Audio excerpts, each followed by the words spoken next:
All right, this is Algebra 2 Plus, 6.2 Notes, Part 2. This is for Friday. We're going to start with the quotient property for radicals. If you have the same index, we can take the nth root of a over the nth root of b and make it the nth root of a over b. Here's a quick little example.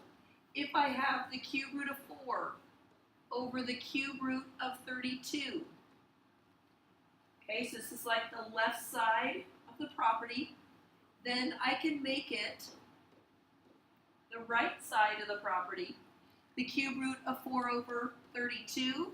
But 4 over 32 reduces to 1 over 8. And I happen to know the cube root of 1 is 1, and the cube root of 8 is 2. So let's look at example 6 together. So my first step is use the quotient property and put, this is a square root, so pay attention to the index or root. So I'm going to put it underneath and then let's reduce. Well, 18 divided by 2 is 9, and x to the 5th over x to the 3rd reduces to x squared. Okay, you just subtract the powers, 5 minus 3. Well, the square root of 9 is 3, the square root of x squared is x. Similarly, letter B, the cube root, 162 y to the 5th over 3y squared. Reduce. And at any point during the video, you can pause and try it before I do anything. So you can be pressing pause multiple times here. So 162 divided by 3 is 54. Y to the 5th over y squared is y cubed. Now what we did the day before is we learned how to simplify radicals. So 54 I can rewrite as 2 times 27. And I know that 27 is a perfect cube. It's on my chart. So I'm going to split this into the cube root of 27y cubed times the cube root of 2. Okay, so if I can recognize that I have perfect cubes, I've got it. So that's 3y cube root 2. Okay, again, 54 is even, so I tried 2, and 2 times 27 I recognized on that pink sheet, the pink power sheet. 27 is a perfect cube. All right, recall from Algebra 1, rationalizing the denominator means that you rewrite the expression so that no radicals appear in the denominator, no fractions inside the radical, and no perfect nth root factors are inside the radical. So let's look at example 7. Rationalize the denominator of each expression. It does say assume that all variables are positive. So in this one, I'm going to multiply by the square root of 5 over the square root of 5. And the reason why I do that is that gives me the square root of 5 squared, or the square root of 25, either way you want to think of that. Well, the square root of 5 squared is 5. All right, pause the video and try letter B on your own. The square root of 5 over the square root of x. Seriously, pause it. All right, now we're going to multiply by the square root of x. So that's the square root of 5x over the square root of x squared. And the square root of x squared is just x.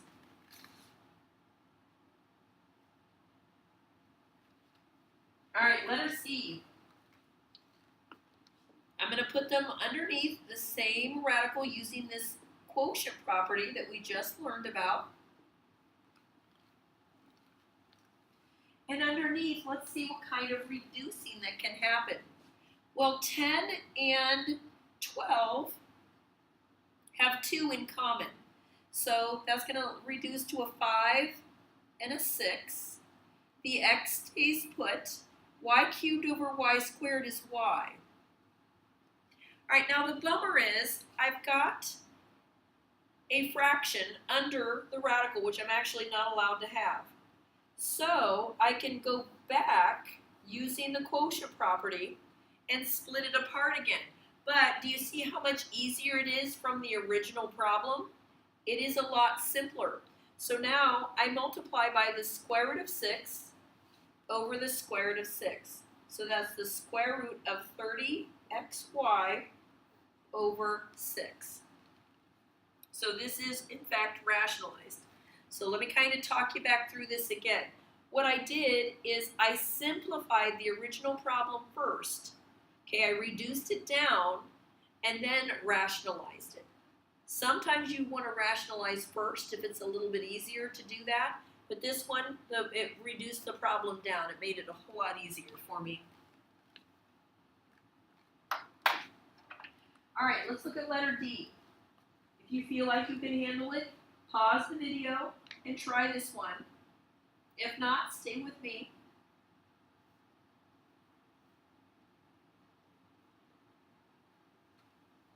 What I'm going to do first is I don't have, like letter B or C, I don't have two radicals here. So I'm looking at my denominator first. And one thing you could do is you could multiply by the square root of 18x squared y. That definitely works, but it makes the problem harder. Or you're going to just simplify later. So what I'm doing first is I'm just looking at the denominator, the 18x squared y, and I notice that that can simplify.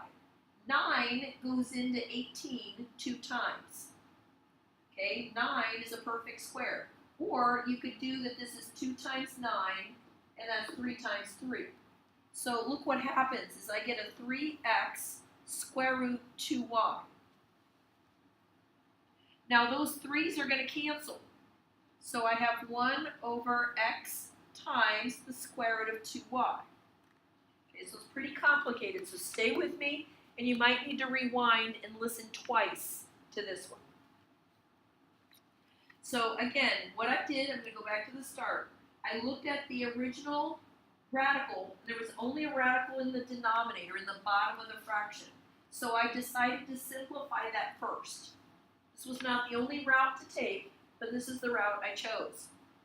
Then when I simplified the square root of 9x squared times the square root of 2y, the 3's canceled. And now I'm going to rationalize. And so now I'm only multiplying by the square root of 2y. So that's the square root of 2y over, now that would be a 2y times x, so that's 2xy. Again, rewind this and listen to it again if that was a little bit too complicated for you. All right, when you're ready, flip. And I want to do something up at the tippy top here that I want you to write down for me. I want you to recall that if I take the square root of x squared, we got x. When we did the cube root of x cubed, we got x. When we do the fourth root of x to the fourth, we get x.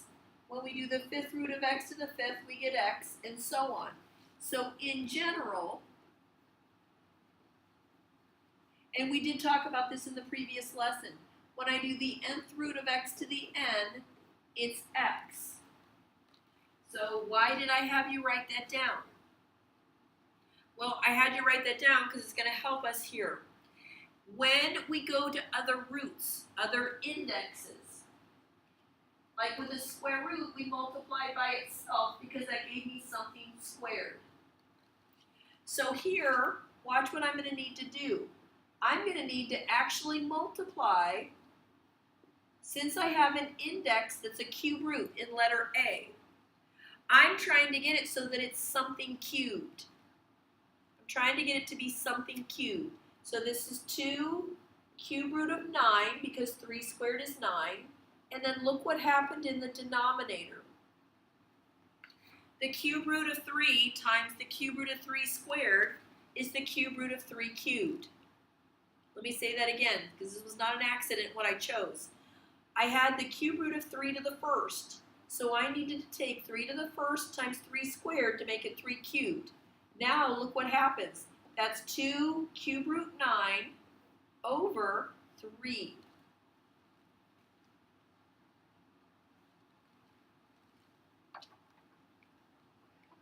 All right, letter B, 5 over the cube root of x. So I'm trying to get rid of the radical in the denominator. And the way to do that is to multiply by something that'll make it a perfect cube. So if I have the cube root of x, I need to multiply by the cube root of x squared. So that's 5 cube root x squared over the cube root of x cubed. That simplifies to 5 cube root x squared over x.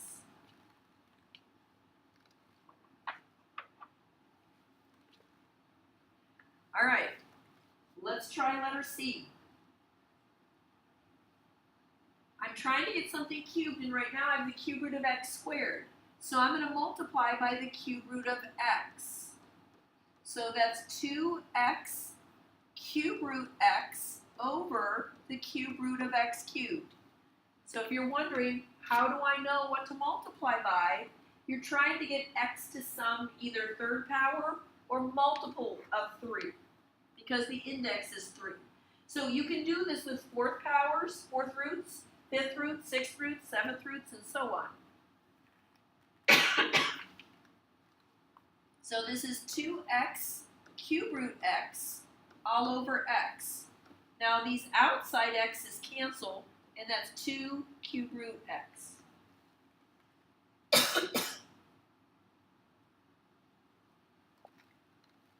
All right, letter D. Let's first see if we can do any simplifying. And I get x to the 4th. 4 goes into 32 8 times. All right, now this one's going to get pretty challenging for us. So just stay with me here. And I'm going to try to split my perfect cubes. So up in the top, I have an x cubed, but there's going to be an x left over. Down in the bottom, the 8 and the z cubed are perfect cubes. Okay, so you're looking for multiples of 3 because it's a root of 3. So this is going to give me x over 2z. And then I'm going to change this to the cube root of x over the cube root of y.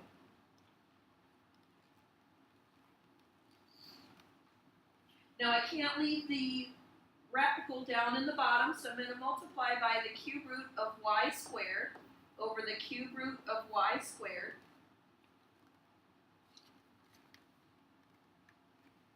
And so this is going to give me x, the cube root of xy squared. I can use the product property. And then this will be 2z, and that's the cube root of y cubed. Now do you understand that the cube root of y cubed is just y? So I'm going to tidy this up so that since the cube root of y cubed is y, this is 2yz. All right, now this problem, you should really rewind and listen to this one a second time from the start. Because now that you sort of see what I did, you need to really listen and watch and try to comprehend what I did through there.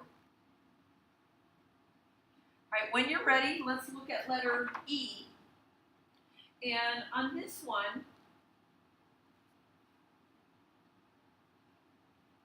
I split it apart as the cube root of 5x squared over the cube root of 12y squared z. And the reason why I start this way instead of what I did on the last one is 5 won't go into 12 and no variables would cancel. So I did think about it, okay? So I don't want you to think, hey, wait a minute, why do you do it one way on one problem and a different way on another? You really do want to stop and think, can I reduce first? And I couldn't. Okay, so what I want to do is I'm going to need to multiply by something that's going to make the denominator perfect cubes. And you can use your chart. Okay, look at the chart. Excuse me. And if I look through the chart, 12 doesn't go into 8, 12 doesn't go into 27, 12 doesn't go into 64, and 12 won't go into 125. But 12 does go into 216. and it goes in there 18 times. So I'm going to take 12 times an 18 because that'll give me a perfect cube of 216. I've got a y squared, so I need a y to the first, and then I need a z squared to make z times z squared a perfect cube. So kind of stay with me here. Okay, I know this is tricky. So I'm going to multiply in the numerator. That gave me 90 x squared y z squared. But watch what happens down in the bottom. This is the cool part. This becomes the cube root of 216 y cubed z cubed. And that's what I wanted. So again, nobody expected you to just know what 12 would go into. You do need to try. You need to take that pink paper and try. 12 won't go into 8, 12 doesn't go into 27, 12 doesn't go into 64, 12 doesn't go into 125, but 12 did go into 216 18 times. Okay, so that's how I did that. Up in the top, I'm getting the cube root of 90 x squared y z squared over 6yz. Now, so that is my final answer, but I want you to stop and think here. Think about 90. Could that simplify? Well, 90 is 9 times 10, 9 is 3 times 3, and 10 is 2 times 5. There's no triples that can come out of that. Okay, there's no triples, so that is my final answer. And I would need to think about that. All right, so do your best on the homework. You can do it and help each other.